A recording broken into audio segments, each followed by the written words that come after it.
जय हिंद। प्यारे बच्चों, आप सभी का स्वागत है आपके प्यारे से YouTube channel physics with Ravi पे। बच्चों, पिछले वीडियो में हम लोगों ने त्रुटियों के बारे में जाना था। इस वीडियो में हम लोग उन त्रुटियों पर आधारित एक सवाल लगाएंगे और उसके बाद त्रुटियों का संयोजन व व्यकलन तथा गुणा करेंगे। तो आइए सबसे पहले एक सवाल करते हैं। सवाल हम बोर्ड पे लिख रहे हैं। लिखेंगे एक एक लकड़ी की लंबाई एक लकड़ी की लंबाई लकड़ी की लंबाई 6 सेंटीमीटर की जगह 6 सेमी की जगह 6.2 सेंटीमीटर मापी जाती है। मापी जाती है। मापने में होने वाली निरपेक्ष त्रुटि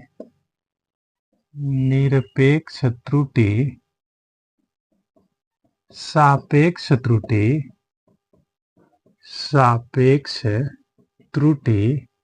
और प्रतिशत त्रुटि ज्ञात कीजिए। प्रतिशत त्रुटि ज्ञात कीजिए। देखिए, कोई लकड़ी है छोटी सी, उसकी लंबाई 6 सेंटीमीटर है और माप दी जाती है 6.2 सेंटीमीटर। इस माप में होने वाली निरपेक्ष त्रुटि, सापेक्ष त्रुटि और प्रतिशत त्रुटि हमें ज्ञात करनी है। तो ये सबसे पहले निरपेक्ष त्रुटि निकालेंगे। सॉल्यूशन है इसका। जो लकड़ी की जो वास्तविक माप है, वास्तविक माप वो कितना है भाई? 6 सेंटीमीटर। और मापी गई माप या प्रायोगिक माप कितना? प्रायोगिक माप यह है आपका 6.2 सेंटीमीटर। यहां से सबसे पहले हम लोग निकालेंगे निरपेक्ष त्रुटि। कौन सी त्रुटि? निरपेक्ष त्रुटि। तो निरपेक्ष त्रुटि कैसे निकलता है? निरपेक्ष त्रुटि बराबर होगा वास्तविक माइनस प्रायोगिक। ध्यान देना, इसमें जो बड़ा होता है बड़े में से छोटा घटाते हैं। यदि प्रायोगिक बड़ा है तो प्रायोगिक में से वास्तविक घटाएंगे, और वास्तविक बड़ा है तो वास्तविक में से प्रायोगिक घटाएंगे। तो हो जाएगा ये प्रायोगिक मान माइनस वास्तविक मान। तो हमें मिलेगा, इसे हम लोग डेल्टा एल से लिख लेते हैं। लंबाई है तो एल से लिख लिया हमने। तो प्रायोगिक मान है कितना इसका? यहाँ ध्यान देना है, प्रायोगिक है, प्रारंभिक नहीं है, प्रायोगिक है। हो जाएगा 6.2 माइनस 6। तो डेल्टा एल हमें प्राप्त होगा 6.2 में से 6 घटा देंगे तो 0.2 सेंटीमीटर। त्रुटि कितनी आ जाएगी? 0.2 सेंटीमीटर की। अब हम लोग सापेक्ष त्रुटि निकालेंगे। कौन सी त्रुटि? सापेक्ष त्रुटि। आप जानते हो सापेक्ष त्रुटि बराबर होता है निरपेक्ष त्रुटि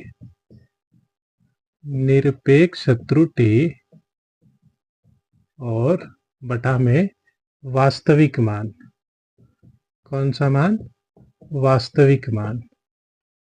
निकाल लेंगे सापेक्ष त्रुटि का मान। तो निरपेक्ष त्रुटि कितना आया है? 0.2 और वास्तविक मान कितना है इसका? 6। हम लोग इसे हल करेंगे तो एक दशमलव है, ऊपर 10 का गुणा, नीचे भी 10 का गुणा, तो हो जाएगा 20/6 या 10/3 सेंटीमीटर। ये हो जाएगा सापेक्ष त्रुटि। और आप जानते हो कि सापेक्ष त्रुटि में जैसे ही हम लोग 100 का गुणा कर देते हैं तुरंत हो जाता है प्रतिशत त्रुटि। तो हो जाएगा आपका प्रतिशत त्रुटि बराबर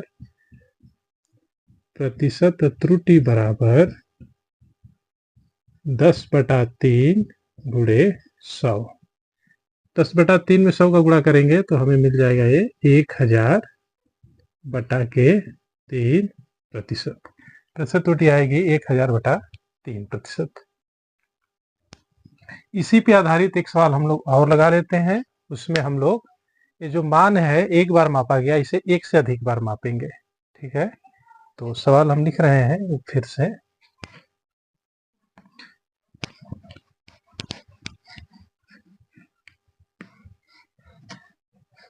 बाकी सवाल हम लोग जैसे ही चैप्टर एक खत्म होगा, इसका जितना भी आंकिक प्रश्न है सारे आंकिक प्रश्न हम लोग लगाएंगे, तो आपको उसकी चिंता करने की आवश्यकता नहीं है। अभी के लिए फार्मूला आपके ध्यान में रहे, इसलिए एक दो सवाल हम लोग लगा रहे हैं।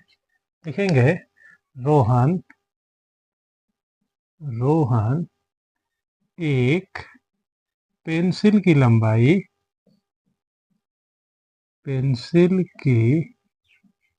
लंबाई लंबाई 6.4.2 सेंटीमीटर, 4.1 सेंटीमीटर, 4.3 सेंटीमीटर और 4.2 सेंटीमीटर मापता है। यदि पेंसिल की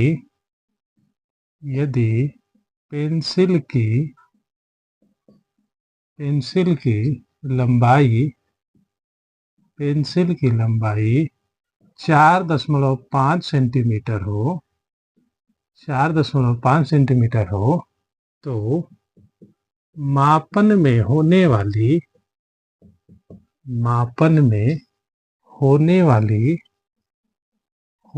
वाली निरपेक्ष त्रुटि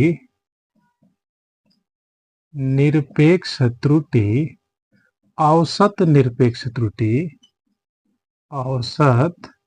निरपेक्ष त्रुटि सापेक्ष त्रुटि और प्रतिशत त्रुटि ज्ञात कीजिए। प्रतिशत त्रुटि ज्ञात करो। अब की बार ये जो लंबाई है, इसने 4 प्रेक्षण में 4 बार 4 माप ले लिया है, तो अब हमें औसत निकालना होगा। आइए इसे भी हम लोग सॉल्व करते हैं। सॉल्यूशन होगा इसका, कई लंबाइयां हैं, तो हम लोग निकालेंगे सबसे पहले निरपेक्ष त्रुटि।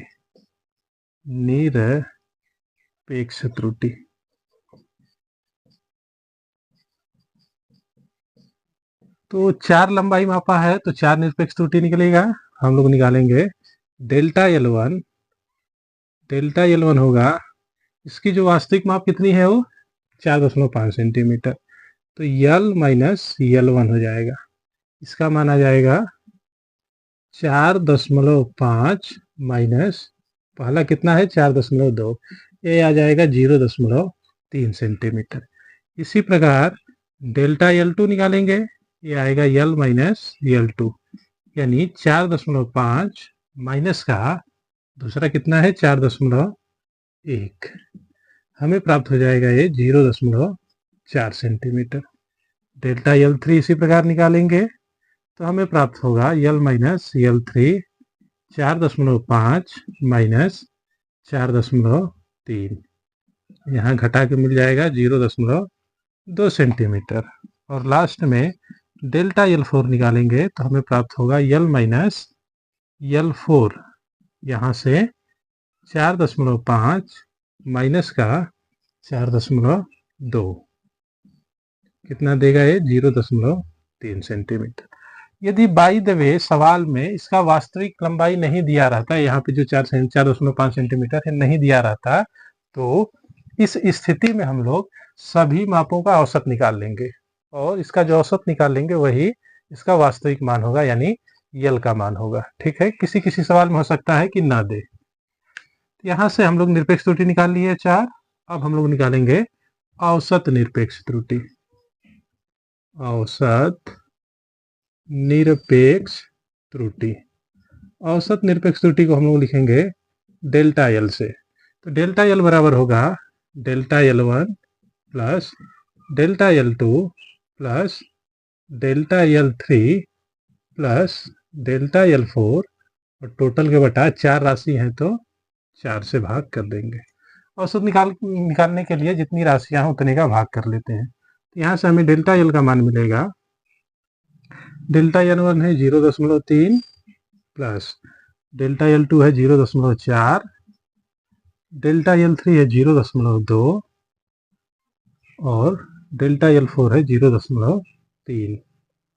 इसमें हम लोग 4 का भाग कर लेंगे तो हमें मिल जाएगा ये 3 4 7 7 2 9 9 3 12, 1.2 बटा में 4 या हमें मिल जाएगा ये 0.3 सेंटीमीटर।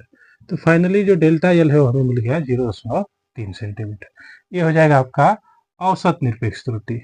अब हम लोग निकालेंगे सापेक्ष त्रुटि। सापेक्ष त्रुटि, देखिए जब कई वैल्यू हो, कई माप हो, तो ऐसी स्थिति में हम लोग सापेक्ष त्रुटि में जो फार्मूला है निरपेक्ष त्रुटि बटा के वास्तविक मान, इसमें हम लोग निरपेक्ष त्रुटि की जगह औसत निरपेक्ष का मान रखेंगे, ठीक है, या वास्तविक माप या मान लिख सकते हैं। तो इस स्थिति में निरपेक्ष त्रुटि औसत वाला रखेंगे तो आ जाएगा 0.3 और वास्तविक मान कितना है इसका 4.5। ये हो जाएगा 3 बटा के 45 या 1 बटा के 15 सेंटीमीटर। अब निकाल देंगे प्रतिशत त्रुटि। तो प्रतिशत त्रुटि हमें प्राप्त होगा, सापेक्ष त्रुटि में हम लोग 100 का गुणा कर देंगे, सेंटीमीटर लिखा है तो प्रतिशत त्रुटि हो जाएगा 1/15 गुणे 100, 5 से काट देंगे तो 5 से 20 बार में और नीचे है 3 बार में, 20 बटा के 3% होगा। आप कोशिश किया करो, यदि वैल्यू कट नहीं रही है तो उसे ज्यों का त्यों लिख दें, यदि पूर्णतः कट जा रही है तभी काटने का प्रयास करें, ठीक है। ये था दूसरा सवाल। हमें उम्मीद है चारों फार्मूले आपको समझ में आए होंगे। अब हम लोग त्रुटियों का संयोजन करेंगे। हेडिंग लिखेंगे त्रुटियों का संयोजन।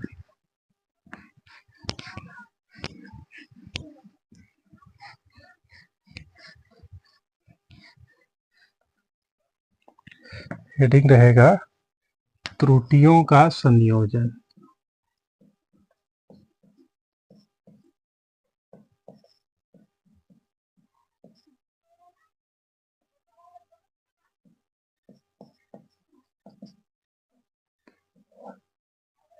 संयोजन का अर्थ जोड़ने से है।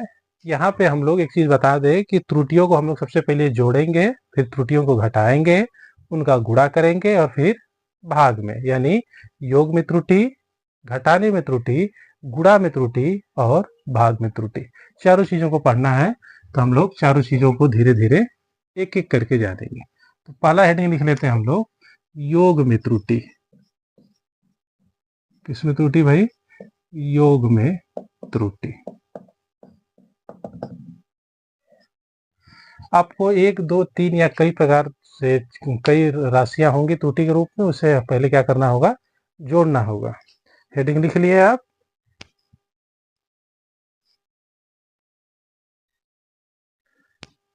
आइए शुरू करते हैं। तो यहां से हम लोग कोई एक वस्तु या दो वस्तु ले लेंगे, उनकी माप ले लेंगे और फिर उनका योग करेंगे। लिखेंगे माना दो वस्तुओं की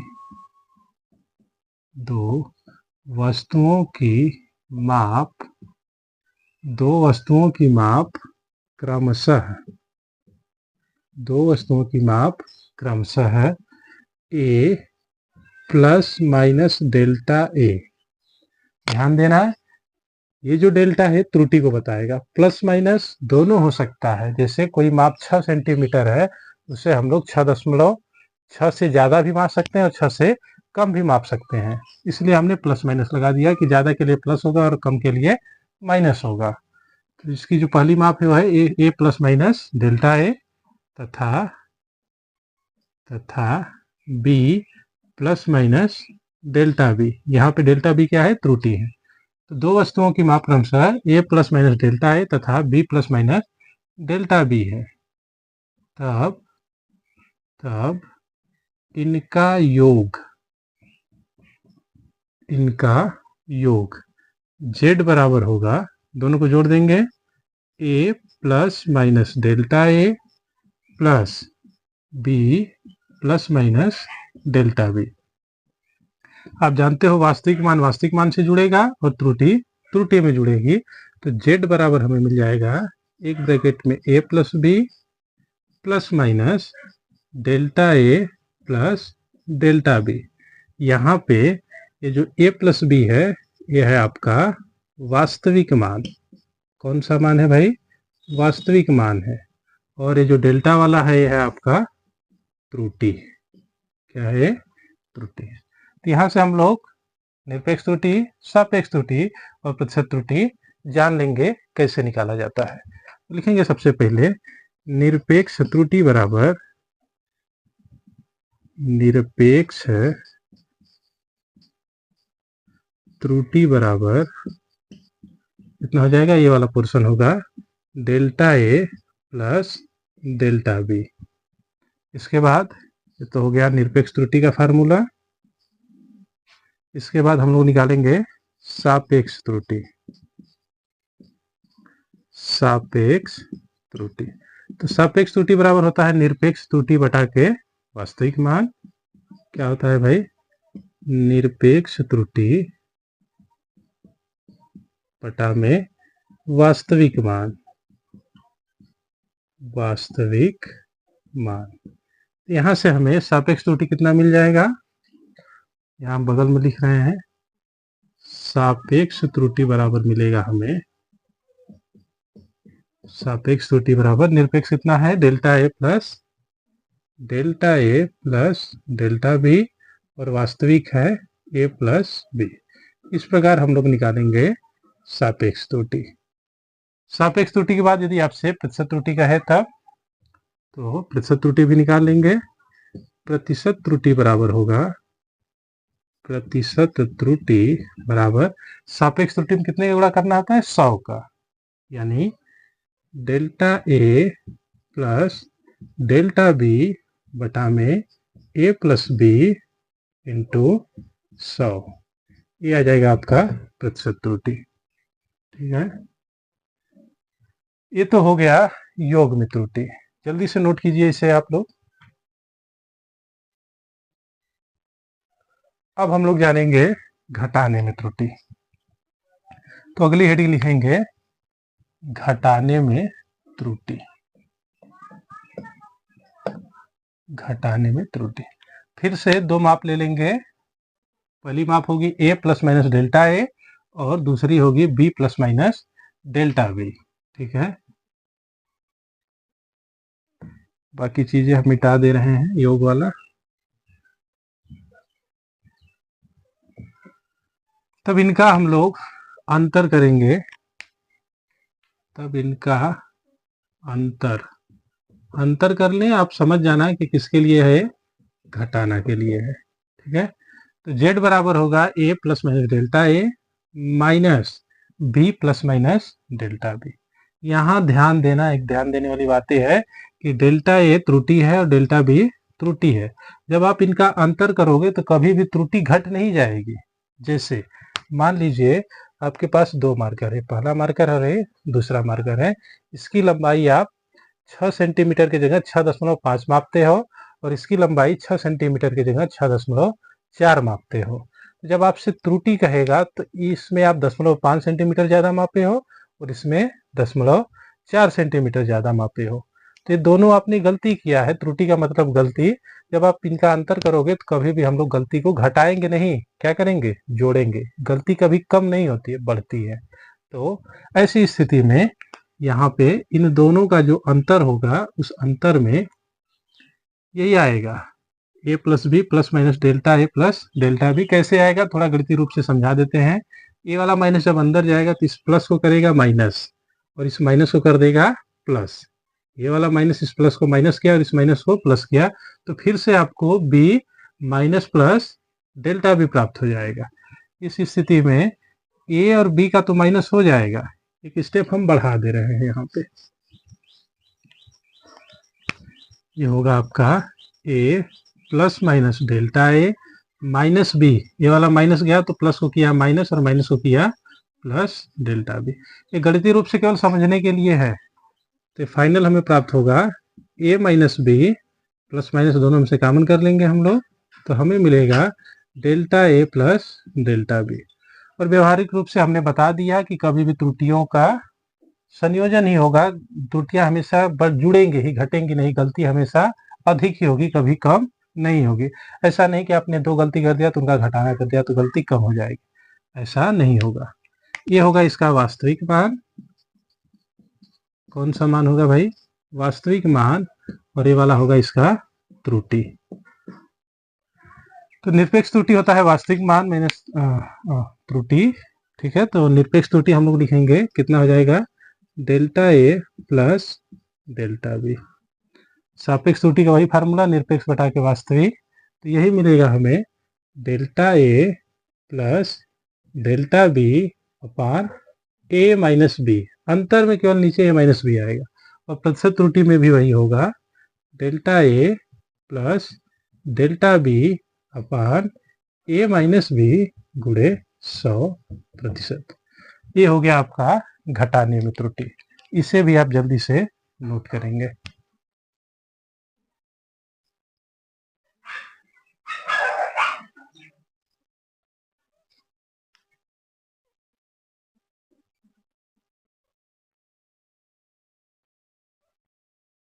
ठीक है, ये हो गया आपका घटाने में त्रुटि। अब हम लोग पढ़ेंगे गुणा में त्रुटि। अगली हेडिंग लिखेंगे गुणा में त्रुटि।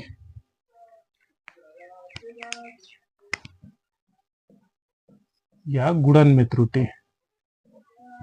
फिर से हम लोग दो माप ले लेंगे। माना दोस्तों माप क्रमशः delta A plus minus delta A तथा B plus minus delta B है, तब इनका गुणन। अब हमें क्या करना होगा? इनका गुणन। तब इनका गुणन। जब हम लोग गुणन करेंगे, यहाँ पे साइन किसका आ जाएगा? गुणा का आ जाएगा। ठीक है, बाकी चीजें हम यहाँ से मिटा दे रहे हैं।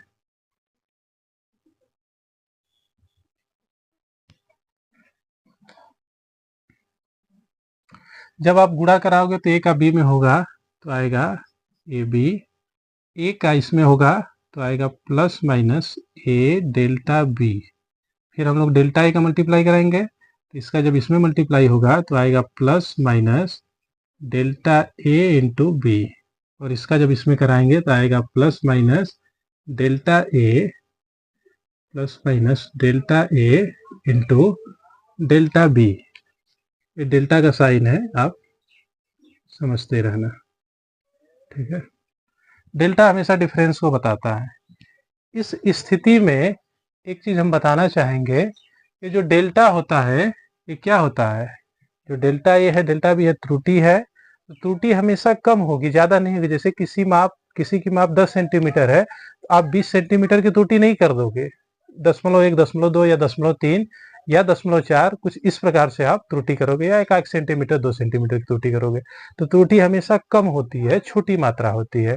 जब आप दो छोटी मात्राओं का गुणा कराओगे, डेल्टा ए में डेल्टा बी का, तो ये और छोटा होगा। इसलिए हम लोग इसे क्या कर देंगे? नगाड़े कर देंगे। क्या कर देंगे? नगाड़े कर देंगे। तो हमें प्राप्त होगा ए बी, प्लस माइनस हमने कॉमन किया तो हमें मिल गया A delta B plus B delta A. ठीक है, ये हो गया आपका जेड का मान। यहाँ जो ए बी है इसका ये है वास्तविक मान। कौन सा मान है भाई? वास्तविक मान। और ये जो ब्रैकेट वाला दूसरा पार्ट है इसका त्रुटि। क्या है भैया? त्रुटि। तो यहां से हम लोग निकालेंगे यहां से निरपेक्ष त्रुटि हम लोग निकालेंगे। तो लिखेंगे निरपेक्ष त्रुटि बराबर निरपेक्ष त्रुटि बराबर, यही वाला पोर्शन आ जाएगा, A delta B plus B delta A. ये हो गया आपका निरपेक्ष त्रुटि। सापेक्ष त्रुटि निकालना है तो सापेक्ष त्रुटि का यही फार्मूला, निरपेक्ष त्रुटि बटा के वास्तविक मान। निरपेक्ष कितना है? A delta B plus B delta A अपान वास्तविक मान कितना है भाई, ए बी। जब आप ए बी का दोनों में अलग अलग भाग कर दोगे तो आपको सापेक्ष त्रुटि का मान प्राप्त होगा, सापेक्ष त्रुटि फाइनल प्राप्त होगा, सापेक्ष त्रुटि बराबर, जब इसके बटा ए करोगे तो ए से ए कट जाएगा, आएगा डेल्टा बी बटा बी प्लस, यहाँ करोगे तो बी से बी कट जाएगा, इधर आएगा डेल्टा ए बटा में ए। आप इसे ए वाले पोर्शन को पहले लिखना और बी वाले को बाद में लिखना, ये हो जाएगा आपका सापेक्ष त्रुटि। इसके बाद हम लोग निकाल लेते हैं इसे में प्रतिशत त्रुटि। तो प्रतिशत त्रुटि होगा आपका, प्रतिशत त्रुटि बराबर होगा delta A upon A plus delta B upon B गुणे 100, ये हो जाएगा आपका प्रतिशत त्रुटि। ध्यान देना यहाँ पे हमने 2 वैल्यू लिया है, 3 होता है तो अगला होता है डेल्टा सी बाई सी, 4 होता है तो आगे जुड़ जाता है डेल्टा डी बाई डी। इस प्रकार हम लोग त्रुटियों में योग, घटाना और गुणा में त्रुटि हम लोग निकाल चुके। अगले वीडियो में हम लोग भाग वाली त्रुटि करेंगे जो कि गुणा के एकदम एक समान होता है। तो मिलेंगे अगले वीडियो में एक नई ऊर्जा के साथ। आप वीडियो को ज़्यादा से ज़्यादा लाइक, शेयर और सब्सक्राइब करें। धन्यवाद।